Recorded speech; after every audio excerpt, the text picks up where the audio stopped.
see the questions that I'm asking, and you'll be able to answer from your web browser or whatever device you're on. All right, so it's 9 on the dot, and we'll just go ahead and get started. All right, so greetings and welcome again to this session, Template to Success, Online Course Essentials. And my name's Yvonne Stevenson, and I'm an instructional designer here at WT. And we are so glad that you're here today. I see a lot of new people joining us, so we're so glad that you're here. And we hope you get a lot out of this session, so feel free to take notes. I'm gonna throw a lot at you today. Try not to feel overwhelmed because we're always here to go over any additional questions that you have.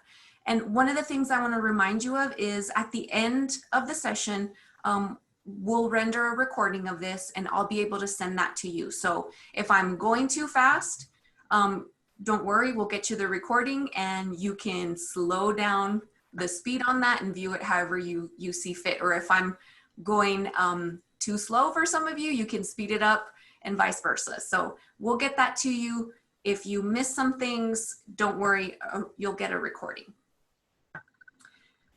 All right, so let me.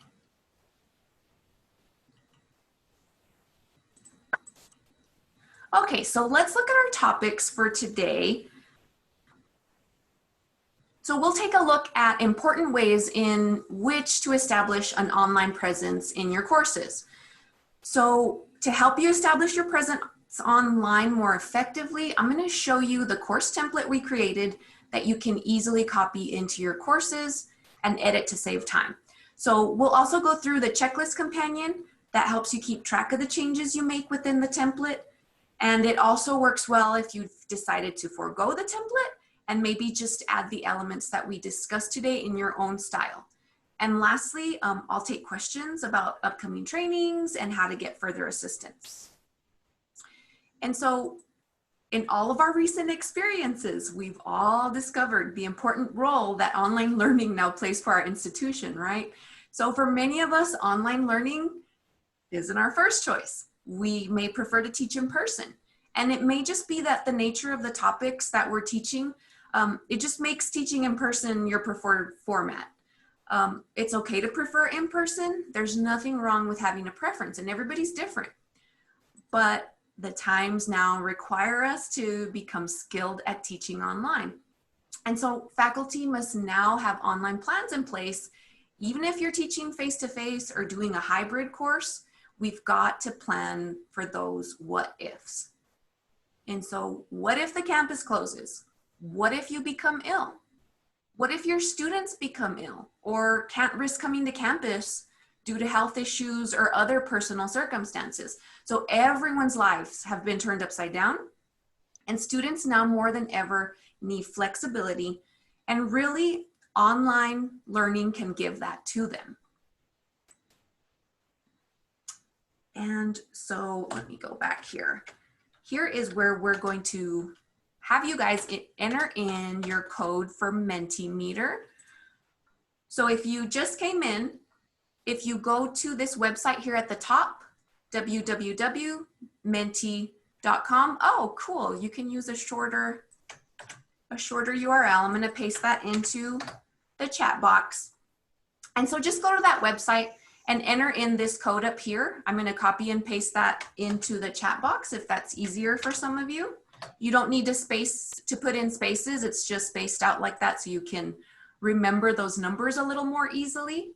And so if you enter in that code, you'll be able to answer the question that I'm asking here. So I want to know what you guys are feeling. How are you feeling about teaching online? Do you have concerns?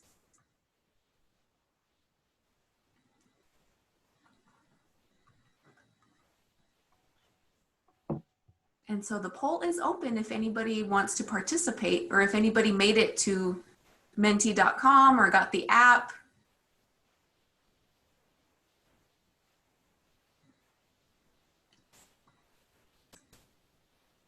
Or maybe you're not going to participate in the poll. We've got 2 people so far. I'm going to add 30 seconds and give other people a chance to put in their opinions. So actually what I'm asking here is just getting your feelings and concerns about teaching online. And this is just going to create a word cloud. So enter in a few adjectives or a couple of phrases to share in this, and we'll see what the word cloud develops for us. So we have 7 people who have participated now. Thank you so much for doing that. And all right, so the voting is closed, and let's see.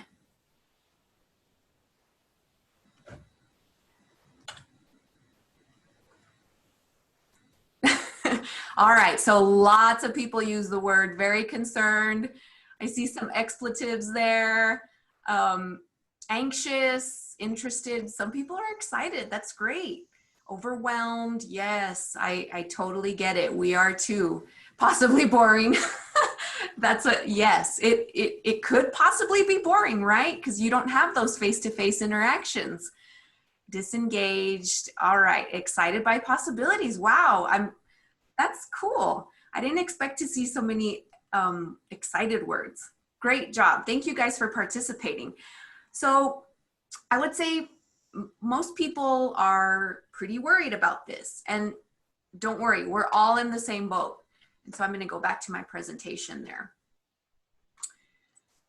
And so as far as we may be used to teaching online or remotely, we can't just set it and forget it, right? So online learning is not a crock-pot recipe. Crock-pot recipes have little to no prep time and organization. They're kind of hard to mess up, right? And you usually end up with a good meal, something edible, but online learning is completely opposite. So it's not sufficient for faculty to simply log into WT class at the start of the semester, recycle an old lengthy lecture capture, add some PowerPoint files and tests, log in at midterms, and then finals to assign grades, and that's it. That used to be, or could have been, considered to be a successful online experience, but that's not anymore. And so this may have worked in the past, but students now have so many more choices on where to earn their online degrees because everybody's moved online. So an element of uniqueness and quality must be included in the online learning environment that really differentiates WT from the competition. And it should encourage students to remain in our programs until completion. So there's a natural decline with enrollment due to birth rates, but we're responsible for keeping the students that we do get here to stay until completion. And so one of the easiest ways to do this is to establish your online presence in your courses. So it's not set it and forget it, we've got to be present. And so I thought this would be helpful to share the community of inquiry model. And so it was established by researchers and recognizes 3 major elements related to presence that are essential for a successful online learning experience. So those 3 elements are cognitive, social, and teaching presence. So cognitive presence relates to thinking and involves the ability of learners to construct meaning through reflection and communication in an online environment. So are you providing opportunities for them to reflect and communicate in the online environment? Then the social presence involves personal and emotional connection to the class group and the ability of learners to project themselves as real people. So are your learning experiences giving them a chance to show who they are? Are you relating topics back to the real world? Are you giving them a chance to communicate those? And then last but not least is the instructor presence or teaching presence, which directs, this directs the cognitive and social processes and provides regular and constructive feedback for online learners. So as you can see, you get the student presence going. So naturally, if you're not present, chances are your students won't be socially or cognitive present either, and that can make for a mediocre or even bad experience. So this model does a good job of explaining the types of presence that are in courses, but I like the way it illustrates how your presence makes student present possible.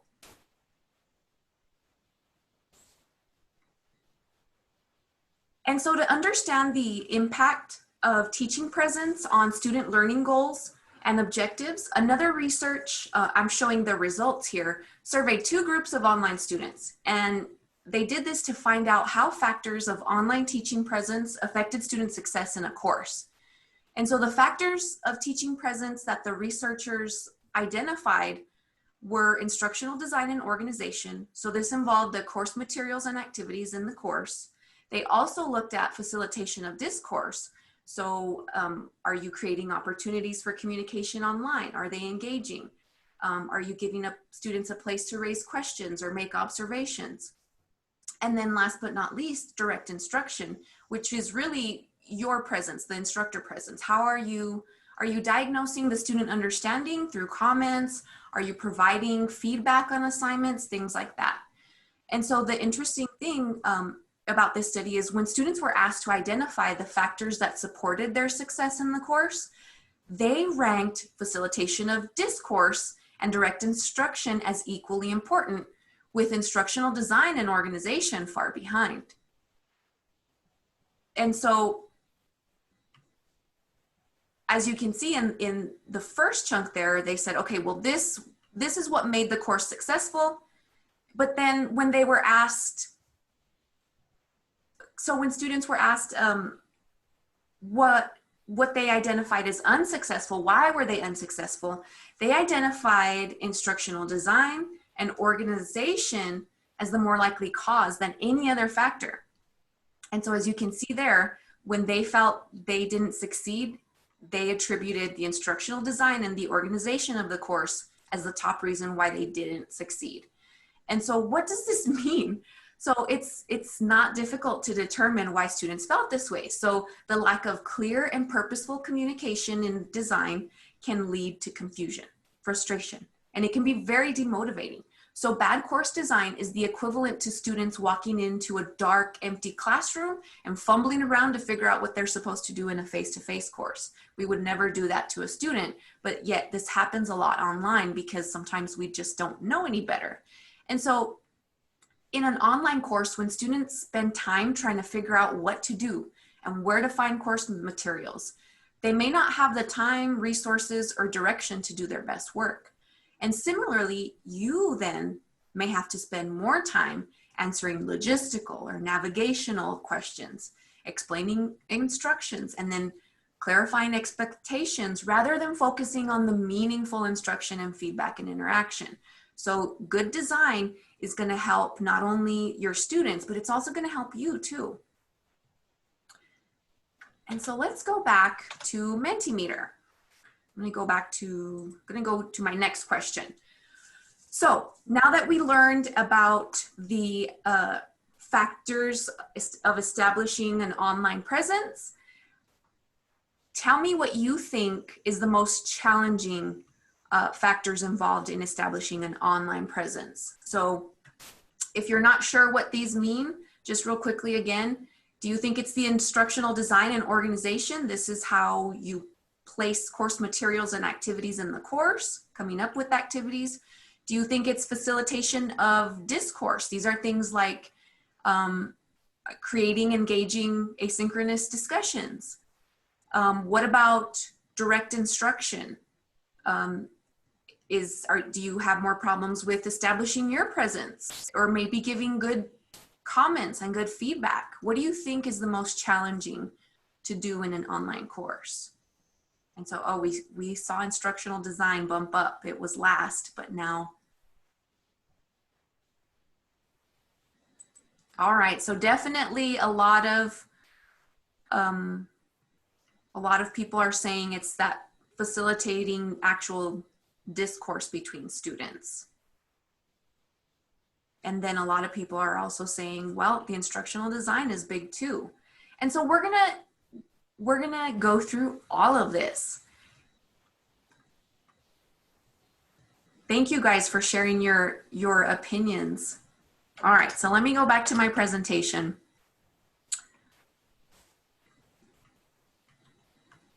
Okay, so content organization, because a lot of you agreed that's a big one. Content organization and clear communication are paramount to the success of an online course. So if the student's confused about due dates, location of information, or course organization structure, then presence is probably not going to make a big difference in the learning and teaching process. And so as you get your courses ready, your efforts need to go into presenting course information in manageable chunks, each being revealed as the course unfolds. And so a strong online design is driven by clear, measurable learning objectives. And these can establish a teaching presence by giving students a feeling that they're being guided and supported. Your online space in WT class should not just be a document and link dump that they're sorting through. And so if you don't have a strong design, it's really hard to hang meaningful assignments, thoughtful discussion prompts, and engaging activities on. It's hard to hang those things on a poorly designed course, especially without any directions that objectives provide. So if you can't operate WT, and similarly, if you can't operate WT class, you can have amazing activities, but you can have all these great reflection assignments or discussion prompts, but they're useless if you don't know the options in WT class to make them available to your students. And so strong design with knowledge of WT class or LMS strengthens your online presence by defining instances for you to facilitate discourse among students. And it's also a way for you to provide direct instruction to the whole class or individuals. And so if you're feeling overwhelmed right now, because we kind of took a poll earlier, I know some of you may be thinking, well, where am I going to find time to do all this? This is a bigger deal than I maybe thought it was. Well, don't be overwhelmed, because we are here on this journey with you. And we've done the heavy lifting for you. We've scoured through numerous quality control rubrics. We took some hints from Quality Matters and more to come up with a template that will help you establish your online presence. It's going to provide your students with the information they need to get off to a good start in your online course. And so we've put that all together in an easy to edit template course for you. And to use it, you simply do a modified course copy of our template course into your empty course shell for the fall. And so before I bring up the template, here are some things you need to know. So apply this template to your face-to-face and hybrid courses. It's not just for online. And so if you're teaching face-to-face or hybrid, I would highly recommend that you use this template. That way, if something were to happen on down the road, let's say the campus gets shut down again, you're not scrambling to get all this put into a course. You've already got it going. And so please, it's not just for online courses. Feel free to adapt it for your face-to-face and hybrid courses. Get this all out of the way so you're not scrambling. You can use it in whole or in parts. This template is copied into your course, so you can, of course, edit. And then just keep or disregard the parts that you don't want. And then don't be alarmed when we get to the template. There's only 3 real areas that need updates. There's only 3 parts that you actually have to edit. And one of those includes the area in which you're already going to add your course's specific content. And most importantly, again, use of the template is completely optional. No one here is requiring you to use this for online courses, but I can't help but talk it up. So I have to let you know that we've gotten a ton of positive feedback from both students and faculty who have used this template in whole. And so again, this is modeled off of best practices with quality control rubrics. So if you use this, chances are you're going to hit some really important parts to creating a good online experience for your students. All right, so now I'm going to go to WT class and let's take a look at this template. So here's the important elements that should be in your online courses. I want to draw your attention to the course menu here on the left. Let me zoom that in a little bit so it looks a little larger. And so this is made up of 4 different sections. The first is the home welcome page, and the next includes course information, and then the next section includes your course material, which is the bulk of the course, and then the course tools. And so these here, you actually can't click on these. Those aren't links. Those are just subheaders. And it just makes it pop a little bit that these are different sections along with the dividers in between those links. So that's the basic layout. And since let's just go ahead and start off with the home page here. So this is your standard home page. This is where you go to publish grades. If you've published grades in WT class, this looks familiar. This is the module you click on to do all of that. And so up here, this is a little different. This is a welcome banner. Yes, this is just a basic placeholder. It's there to remind you that you can get a customized banner. It's available upon request. So we would need your name, your course name and number, and then we have a great graphic designer that can create a nice banner for you.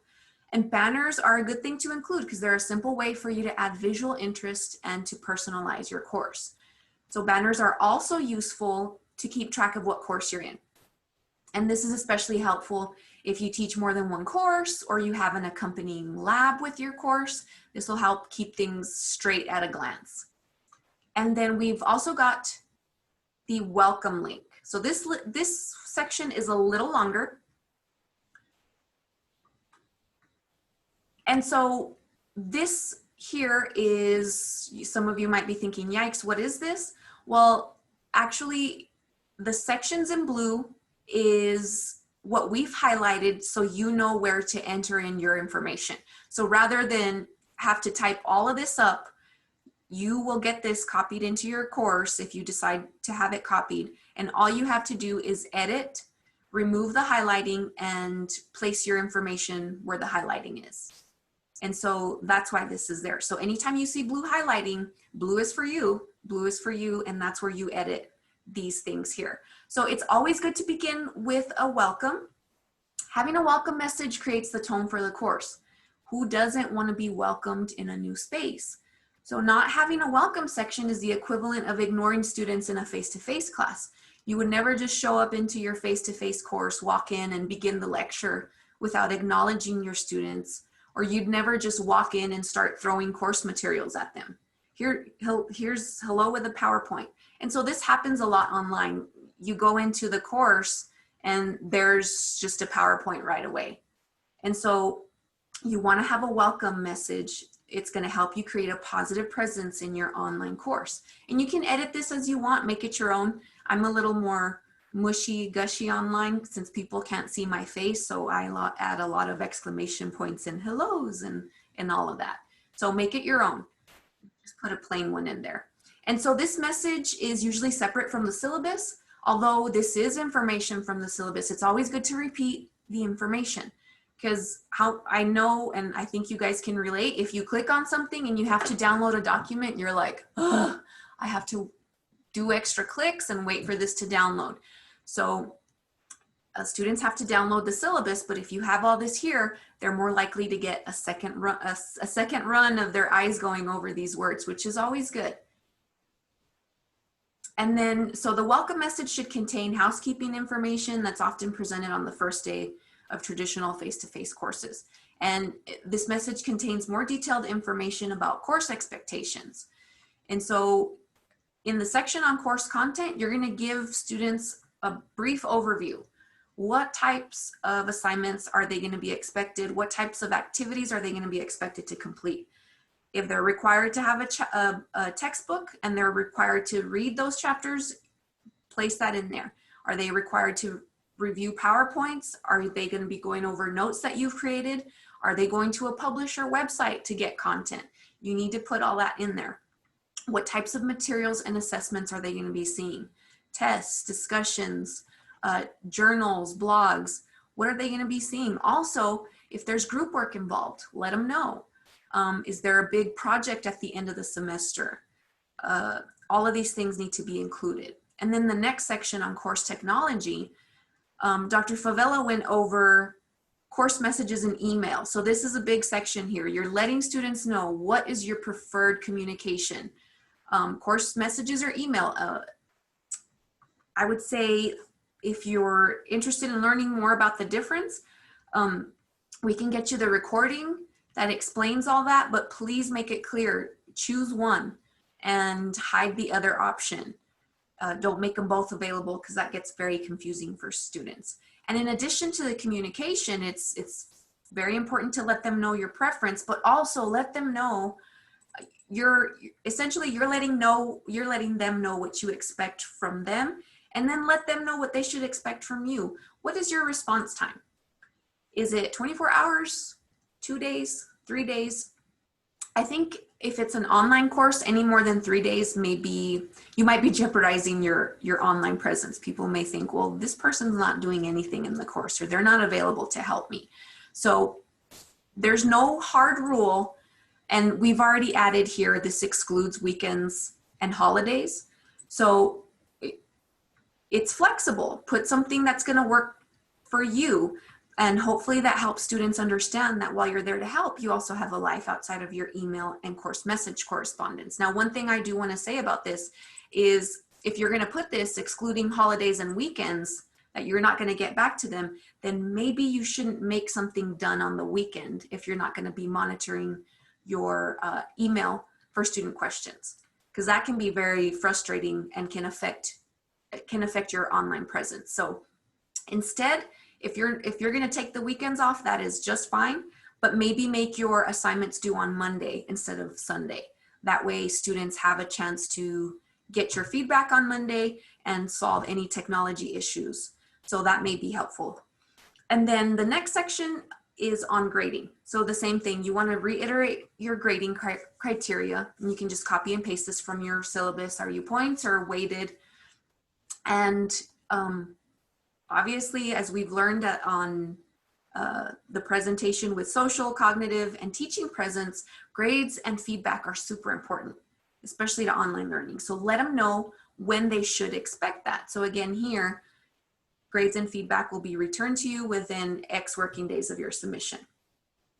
So there's no rule, it's up to you, but the longer you wait to give your students feedback, the least effective the feedback's gonna be. So the more time passes, students move away from the material, they get new material, and chances are they've forgotten most of whatever knowledge they applied in your assignment. So the sooner you can get the feedback to them, the better.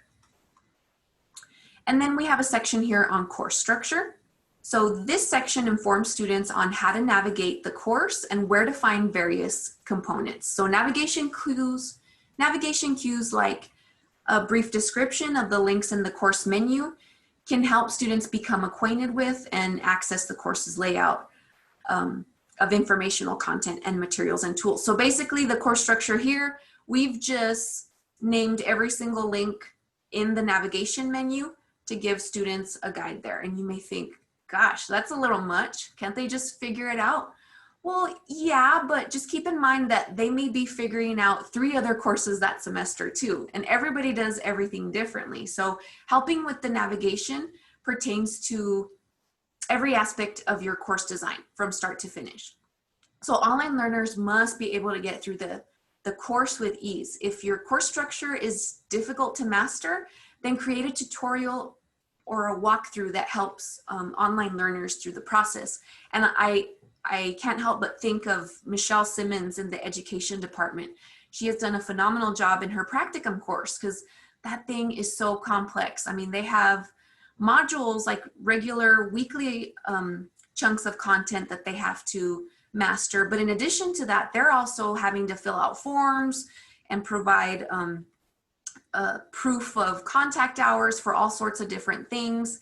And so that course is pretty complicated because not only are they in the content area working each week, but they also have to go to a different area and submit different weekly forms and things. And so instead of having students just try and figure that out for themselves, Michelle made a video and she puts that almost at the beginning of the course after her welcome, and she walks them through the course, and it just makes it so simple to understand. And she gets a lot less questions on where is this, or I'm not sure what to do now.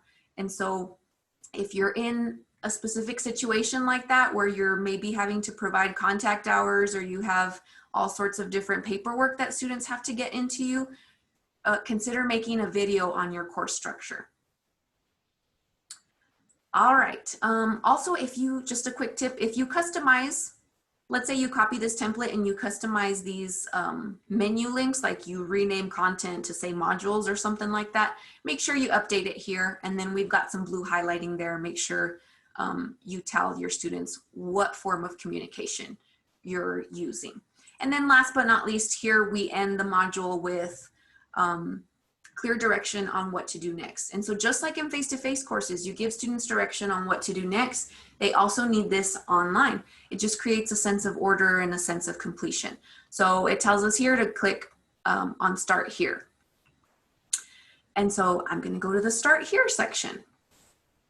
And so the Start Here, not a lot of courses have this, but it's good to have a clear starting point after you're welcome. And so we've provided some course introductions task here. It's just easy to see, okay, here's where I need to go next. And this is kind of like introductory material. And we've created these tasks that are important for all students to complete, because sometimes they just don't know what to do when they get in the course. So we can't assume that students know what to do without guidance. And this cuts down on students feeling lost. So you can modify or edit these tasks and make them specific to your course. Maybe they need to gain access to a specific software, publisher content, or maybe they need to start getting familiar with Examity or Respondus and you want it in there. Add it just to make sure, to update the numbering here, and then make sure that your numbers make sense down here. So if you add a 6th task or you swap some of these out, update the numbering here, and as well, because I've seen some where it's like they're all out of order or some are missing, and it just kind of confuses the order a bit. So make sure and edit that if you make any changes.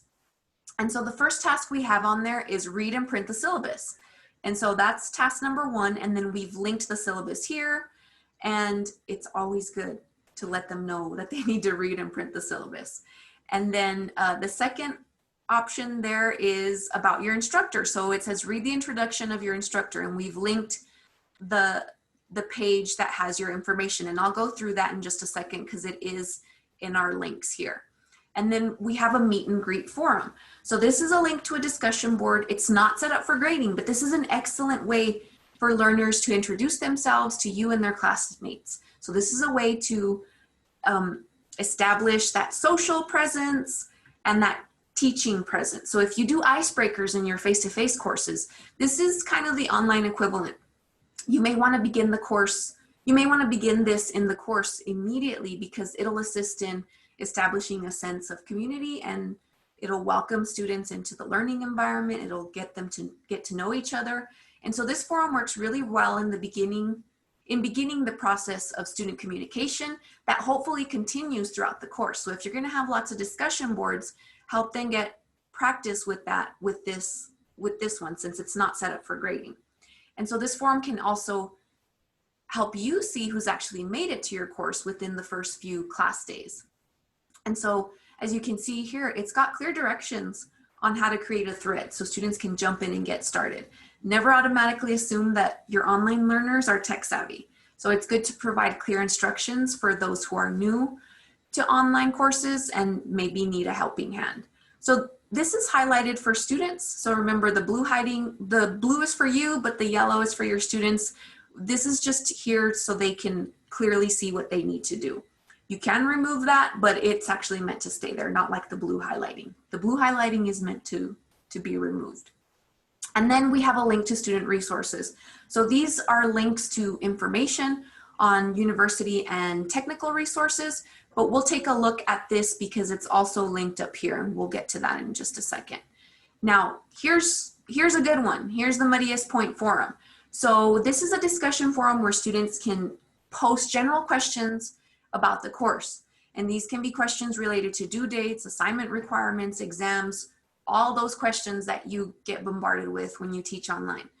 So the great thing about the Muddiest Point Forum is that it helps you address the same questions efficiently by posting one response in one common online location that's going to be visible to everybody. So students then have the opportunity to help one another by addressing questions themselves. So this is going to create that learning community, and you want to encourage that. So you might want to provide encouragement or tell people, good job, thanks for answering that question. And it kind of encourages students to help one another. instead of just looking to you for help with everything. And so that facilitates that online learning community. And so faculty who give this forum a shot say they love it.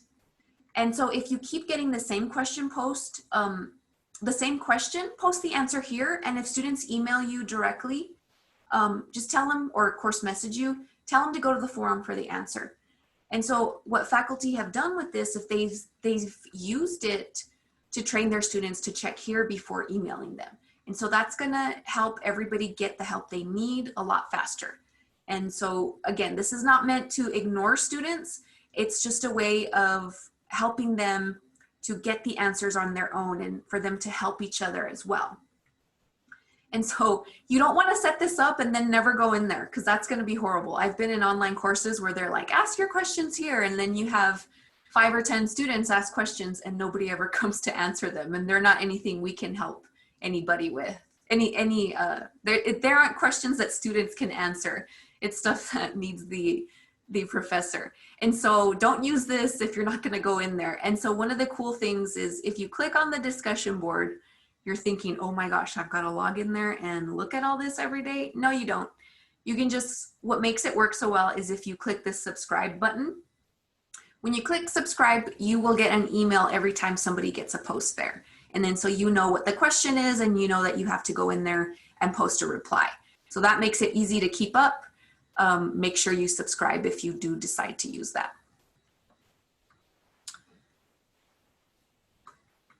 Oh, whoops.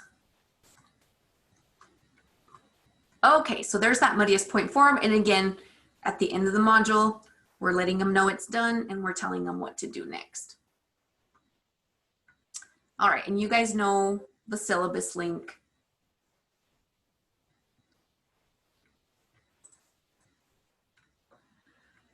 All right, so yeah, your syllabus link, make sure you upload your syllabus to that section, make sure you're in compliance with House Bill 2504. And so this is also linked in your course introduction task. So make sure you get that in as soon as you can. Again, it never hurts to expose students to the syllabus more than once or 2 or 3 times. Okay, so now let's talk about the section on your instructor. So this was also linked in your course introduction tasks in the Start Here area, which we just went over. And so this is the second part which needs editing. So the first part is the welcome. The second part that needs editing is about your instructor. So your initial self-introduction is going to create a sense of connection between your students. So if you don't tell students about yourself, it's going to be hard to establish that social presence.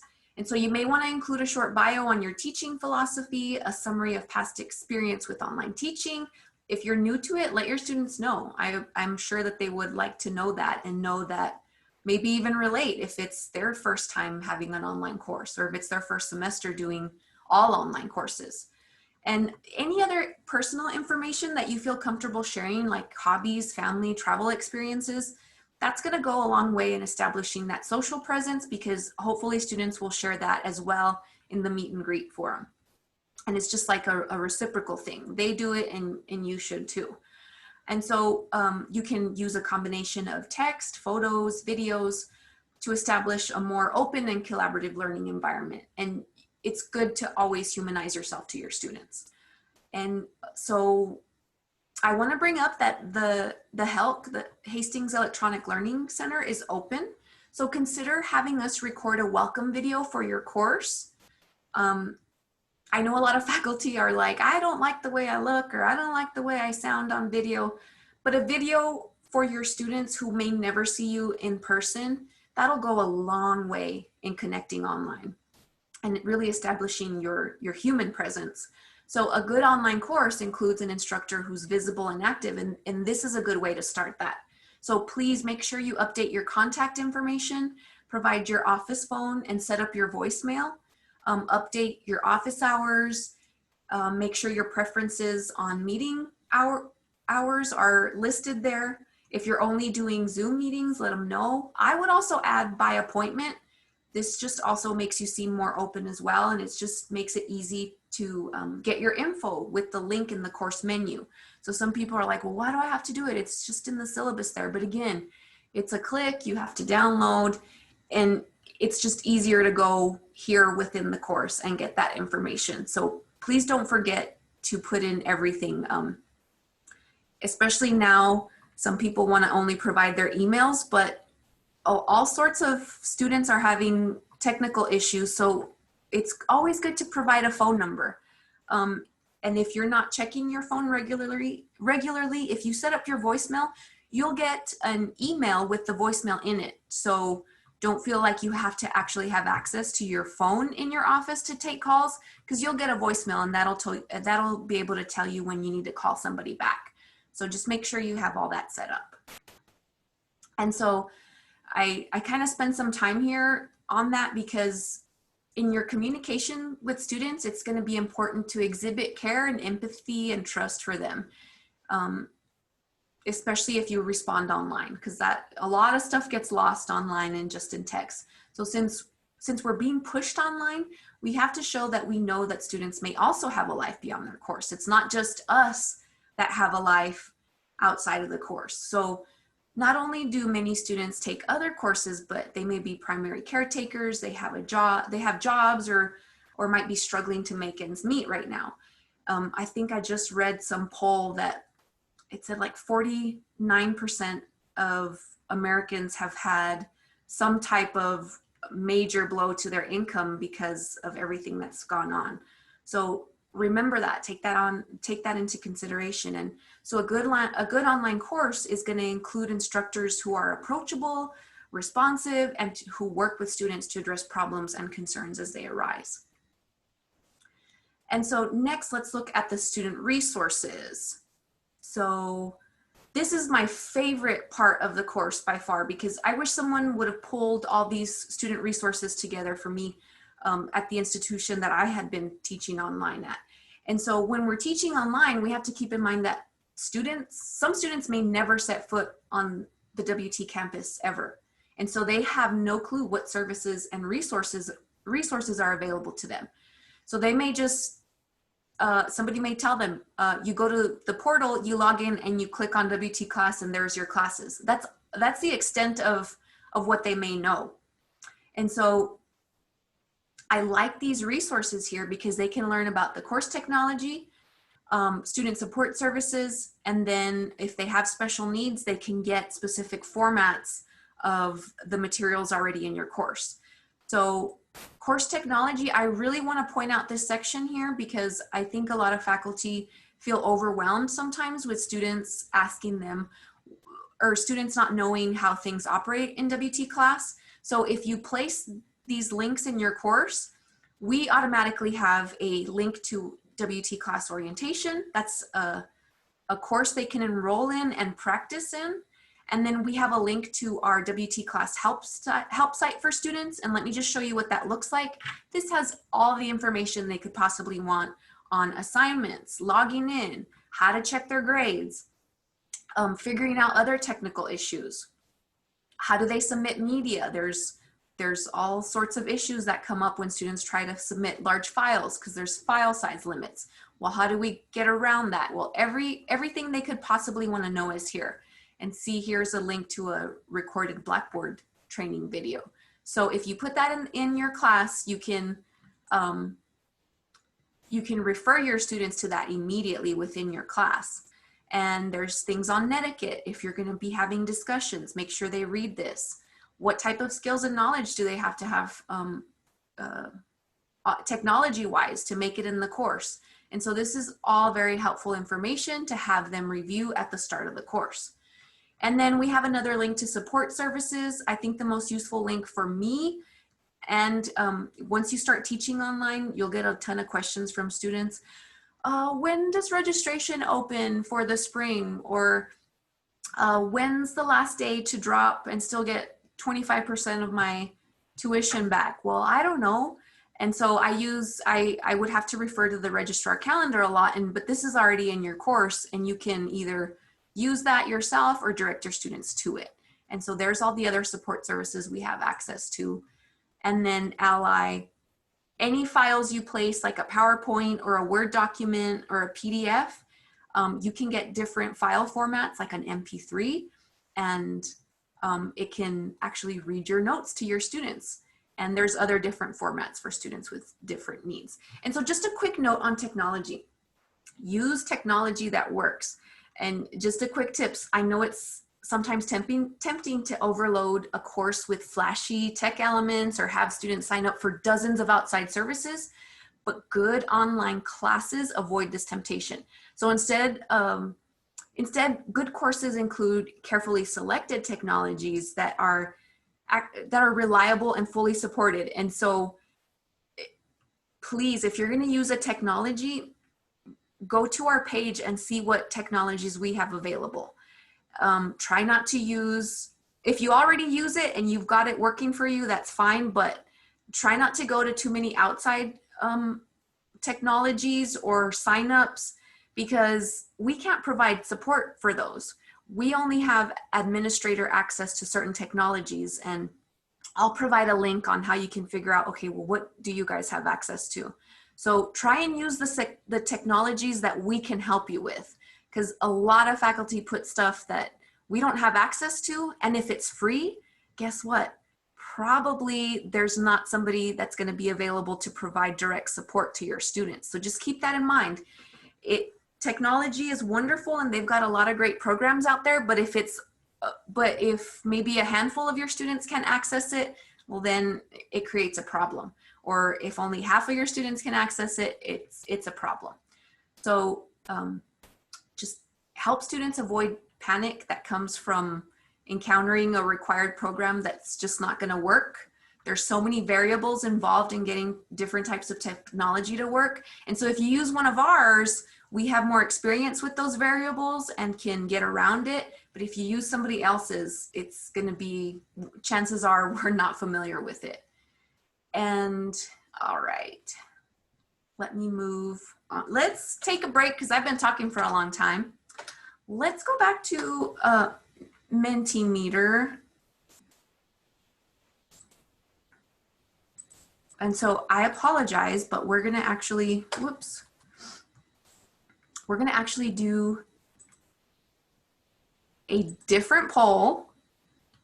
So let me open up the different poll. And so this means that you'll have to either restart your browser, go back to menti.com, M-E-N-T-I, and we'll have a new poll going, and just make sure and put this new poll number in.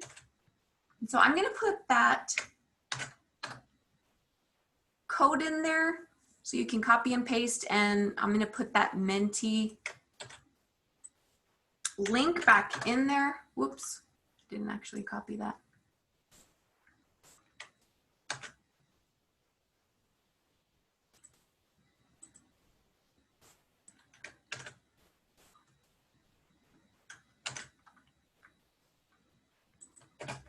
Okay, there we go. Now we've got that in the chat. So if you guys want to open up a new Menti session, use the code at the top. I'm going to, since we're switching gears a little bit, I'm going to give you guys a minute. And so here's the question. What sections of the template do you think are going to help students the most? Considering the sections we've covered so far, like welcome, start here with the introduction tasks, about your instructor and student resources. All right, yes, so a lot of people like that start here. Oh, I like that. So somebody said consistency across multiple WT class courses. Yeah, that's a great point. If you decide to use this template, you can create your own template and then just copy that and keep using that for all of your courses. And so students taking you aren't going to have to, if you teach multiple courses in the program, I think your students are going to end up liking you a lot because they're not going to have to figure out a new course each time. That's a great point. All right, so let's see. Start here. Yeah, everybody likes the start here. Wonderful. And again, you can add to those start here. I also love the student resources. Links that move them around the page. Oh, I get you. Links that move them around the page. Yeah, I can cover that real quick. But we'll get to that once we talk about the content, which is coming up next. Good point. All right, so we're halfway through the template. Don't worry, the second half goes a lot quicker, but I just wanted to hear your thoughts on if you think this will be helpful. And so now let's move on to course materials. And so this is section 3 of 3 that needs editing. This is where all of your content goes, like your readings, your handouts, assignments, quizzes, and other links to course content like YouTube videos and other websites. This is where you're gonna put all of that. And so what you're gonna have to do here, we've got 2 forms of organization and you've gotta pick one. So right away, we've got either the folder structure or the module structure. So folders, I actually have an example so we can see all that. So this is a folder structure. A folder is just like in real life. You can place a folder in there, and then when you click on it and open, you can place stuff inside it. So here we have a module that gives students an overview, tells them what chapters they're covering, and then lists the activities that they're doing for that specific chunk of instruction. So you want to figure out if you're a folder person or a module person. And so again, if anytime you place a folder, you can actually put stuff inside the folder, and that's a really nice way to organize things. But that's not the only way we can do it. You can also do learning modules. And so a module is slightly different.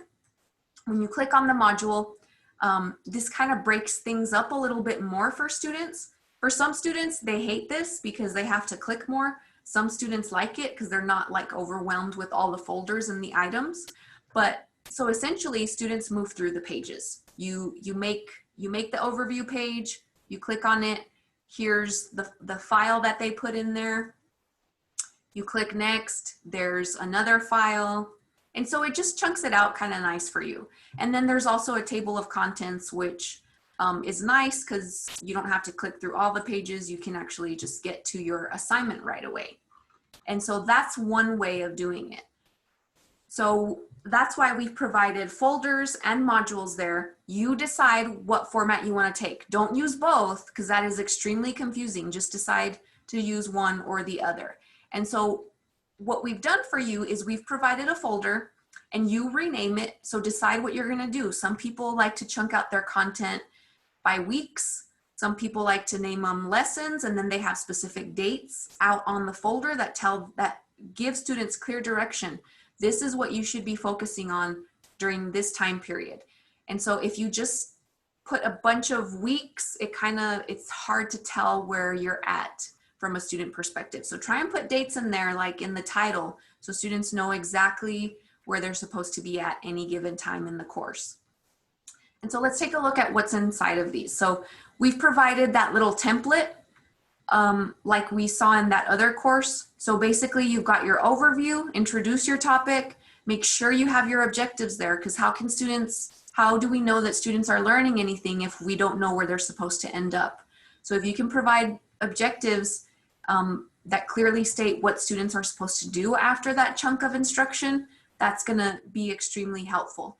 And then here we place a list of all the activities. If they have to read the chapter, if they have to go over specific notes, if they have to watch a specific video or lecture or come to a Zoom meeting, place all that in the list of activities, in addition to whatever assessments they have to complete. So if they have a quiz, discussion board, you can just briefly list it in the overview and it'll serve as a checklist so students can quickly look at the activities and know, okay, I did that.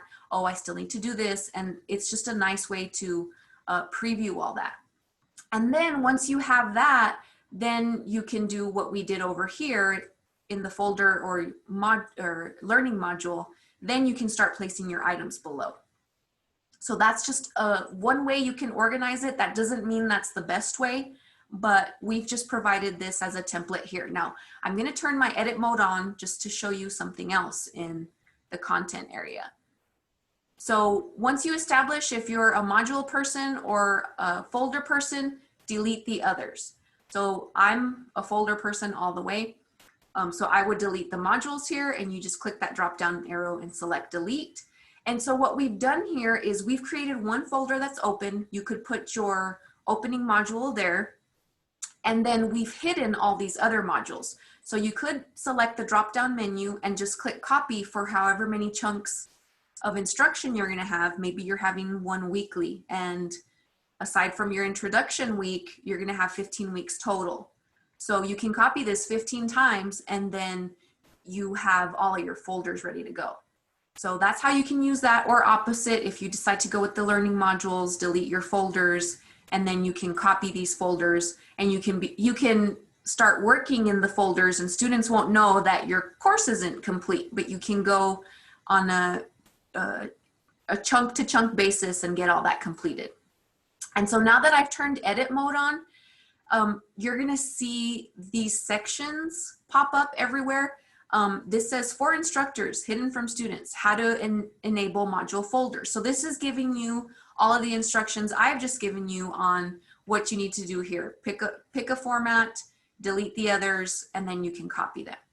And so all throughout the template, beginning with the welcome page, all of these portions in red are just there for you.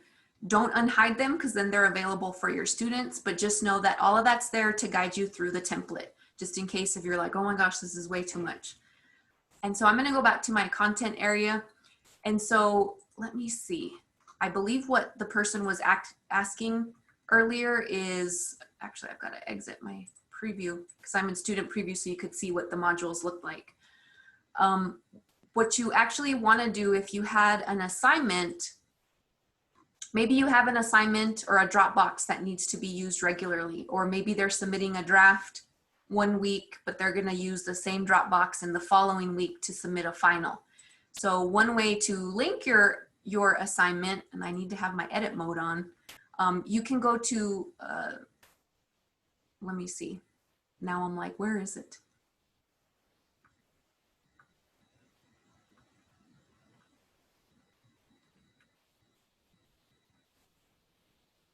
So you'll do your organization link, and then you can link back to an assignment that you've already got.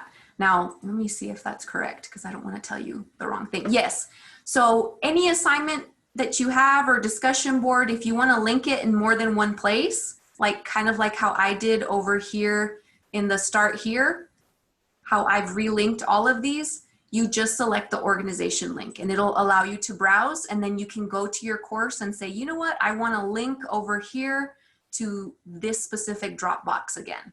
So I don't know what a Dropbox is. Oh, here's assignment 2. So let's say I want to place assignment 2 somewhere. Where do I want to place it? I want to place it here. And then, so now I have a link to that same Dropbox, or I can move this somewhere else. So I believe that's what you were asking. So again, just go to build content and do organization link, and just remember that you need to be in the place where you want that link. So if you want it somewhere else in a folder, that's how you can link back to information. A lot of people don't know that, so I'm glad you brought that up. So let me go back to my content. So there's that information, and then here's a link to the discussion board. So some people like this and some people don't. So most would agree that you want to have discussion boards in your courses. And so just know that online discussions can help you replicate those robust discussions that take place in your face-to-face courses. And so if you provide a direct link in the course menu to the discussion boards like we did there, as you can see, they're all listed here. That kind of helps students access their posts easily, and they can pick up where they left off. So if you have them do an initial post and then reply to 2 students, having this link is going to help them get there pretty quickly. And so if you prefer, some people are like, nope, I rather have specific links within the modules. Yes, you can link your discussion boards within the modules so they have a little more context. So if you want your students to have more context for the discussion boards within the modules up here in content, and you don't want to give them this link, then that's fine. All you have to do is just hide that. So you can hide that link, and then it becomes an easy way for you to get to the discussion boards and grade quickly. So it's up to you if you want to have that there or not. And then last but not least, we're going to talk about the course tools. Remember, there's send messages, course messages, or send email, hide one. There's a calendar. Students have access to this calendar here. So if you create an assignment or a discussion using the tools in WT class, it'll place those due dates on these calendars. And so what I'm hearing is that students love that, because when they download the Blackboard app, they get a notification on their phone, kind of like a text notification. They get a notification that says, hey, you've got X assignment due in X amount of days. And so if you use the tools in WT class and put in your due dates, they'll automatically show up on this calendar, and you can create your own events on there. And then we all know what the My Grades link is. That's how students can see their course grades. That's not where you go for grading. Your instructor panel is here. That's where you go to access your instructor options, but that My Grades is for students. So just a quick note, you don't want to hide that. Students can get to their grades through other areas in WT class. Plus, I think you really should keep access to this link, because it helps students keep track of what they've submitted. And do you really want them contacting you about every assignment? Oh, professor, I just turned in assignment 1. Did you get it? If you leave My Grades open, they can automatically double check and see what they've turned in, or to make sure that their submission went through. And so if you don't want them to see a specific grade, just hide the column in the grade book instead. I think that's a better way to go about it. Then we have a link to Smart Thinking. It's 24/7 tutoring for a variety of subjects. We've got a link to the WT library. So that'll get students to library resources and research help. That's especially useful if you've got a research paper in your course. And then last but not least, there's course alerts, which is basically just a repeat of the homepage with all of the instructor modules there for publishing grades or early alerts or attendance. And so let me move back. Okay, so just one last thing. Since we've all gone through this template, I'm going to show you this welcome area here. And remember, blue's for you. So that's where you need to edit. And then as you can see here, so just like the welcome area is a welcome for your students, it's also your welcome to the template. So if you click on welcome and you scroll down, this is how you can access the checklist that I was talking about. So here's the checklist. I love this thing because it helps you keep track of what changes you need to make in the template.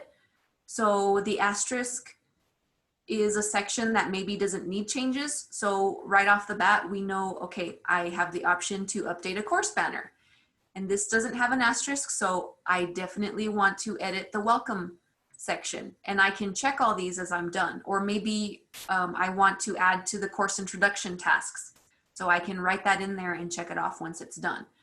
So that's the checklist for the entire template. And then here, this is all the research behind why we've included these elements.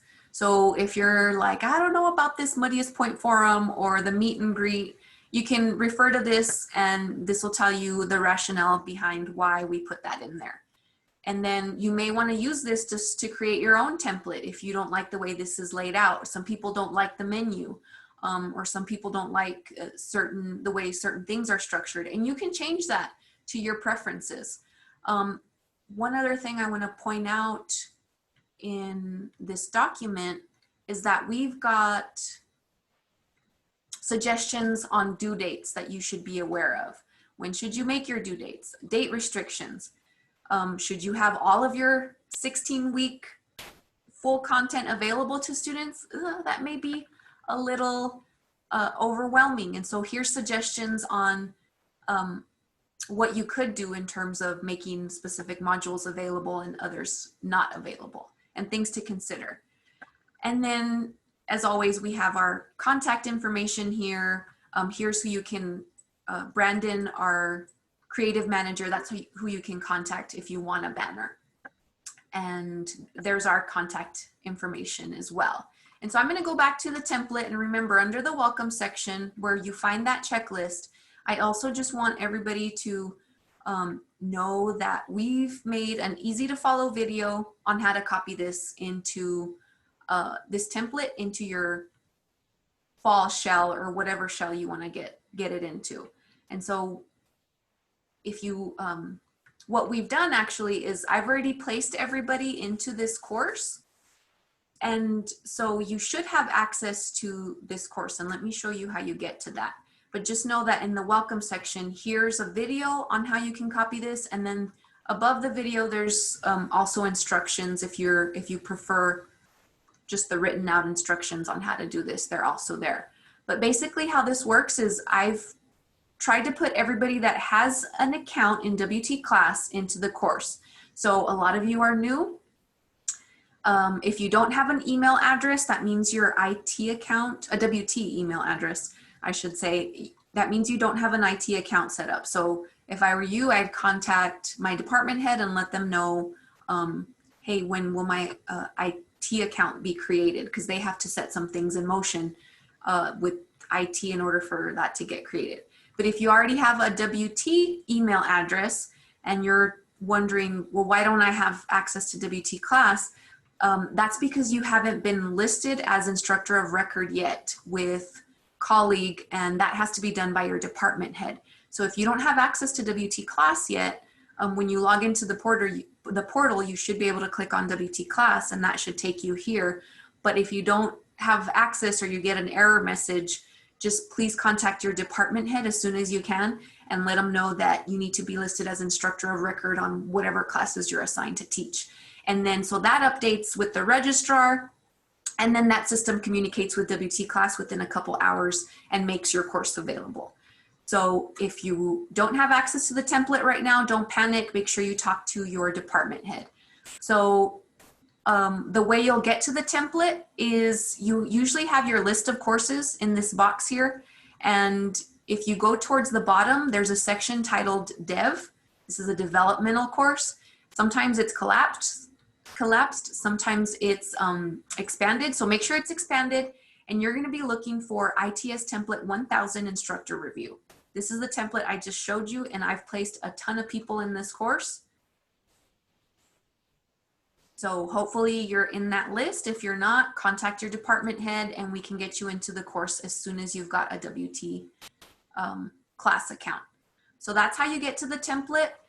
If for whatever reason you do get a WT class account and you still don't see yourself or you don't see this dev course, let us know and we can place you in it.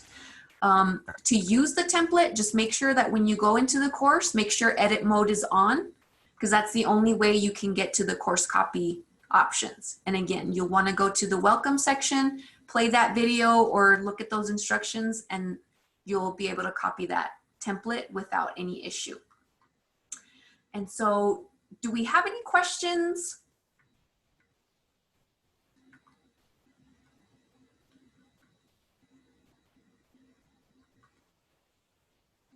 So I'm going to go to Mentimeter real quick. And if you guys want to participate in the final question here, let me move it over. So I want to know, did you find the template helpful? Do you feel like you're going to, like it's something you want to use? Maybe you may not want to use it in whole, but you may want to edit it for yourself. Great. Most people are saying yes. Awesome. We're so glad to hear that, because hopefully we've taken off some anxiety. And so I see several people are still saying, I need help. And that is just fine. We don't expect you to just get all this in one go. Let me go ahead and close this and move back to my presentation here. Whoops. Okay, so don't worry. If you still need help, we've got more trainings coming up. So we've got how to create tests, assignments. We've got trainings for discussions. And so not only do these sessions just go over how to use the functions in WT class, but we're also going to be talking about best practices within these. So even if you know how to use some of these tools, please consider coming because we're also going to talk about best practices. And then we've got additional trainings on Ally, which is our accessibility checker. If you want to make sure your courses are accessible for students with special needs, we need to also make sure that we're making our content accessible. We'll have a training on that. And then if you're concerned about test integrity, people testing online, we're going to be talking about Respondus and some options that you have with that. And so if you're interested in any of these other trainings and maybe you haven't had a chance to sign up, we'll be doing we'll actually be doing this session again in August. And if you missed basics yesterday, we'll do that again in August. And all of these sessions, tests, discussion, and assignments will also be available in August. So I'm gonna put this link in the chat if you wanna sign up, or if you wanna share that link with a colleague, or maybe you wanna collaborate with people in your department, and maybe you guys wanna come up with your own template, and that way students all have a uniform course experience. You may wanna do that. So again, we've got trainings through August 7th. And here's our contact information. If you want a separate developmental course, maybe you wanna copy this template into a course that's not a current course right now, and you wanna make your edits just in one, and then copy that one course into your fall courses versus editing however many courses you teach in the fall, let us know and we can create that for you. Also, if you want that custom banner, let us know and we can get you in touch with Brandon so they can get that going for you.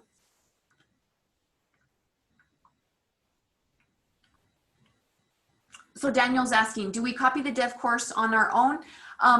Yes, so there are instructions in the template course. So once you get access, not only is the welcome page for your students, but it's also your welcome to the template. So if you scroll down, these are the instructions for the template, but we have a video that shows you how to copy that. So Daniel, if you're in the course now, you could watch this video and get that copied over, or if you prefer written instructions, they're also linked there. If it gives you any trouble, we'd be happy to help you with that. So just let us know. We've got an explosion in online courses, and there's thousands of courses, and there's 3 of us. So if you think you're pretty good and can follow these instructions, thank you for using the video, but if you need one-on-one help, please don't hesitate to ask because we'll always make time. Awesome.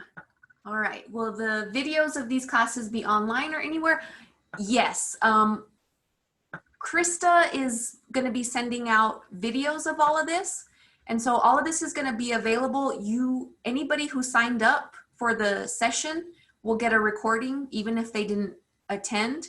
Our plan is to maybe create a community group and place people in the group and then just put all of these videos in there. So if you have, if you're a department head or you have a colleague that comes in kind of late, because that happens a lot, we may see more new people closer to the start of classes. And so we can probably put them in a community group and they have all the information they need. And one last thing for my brand new people, you may want to bookmark this website.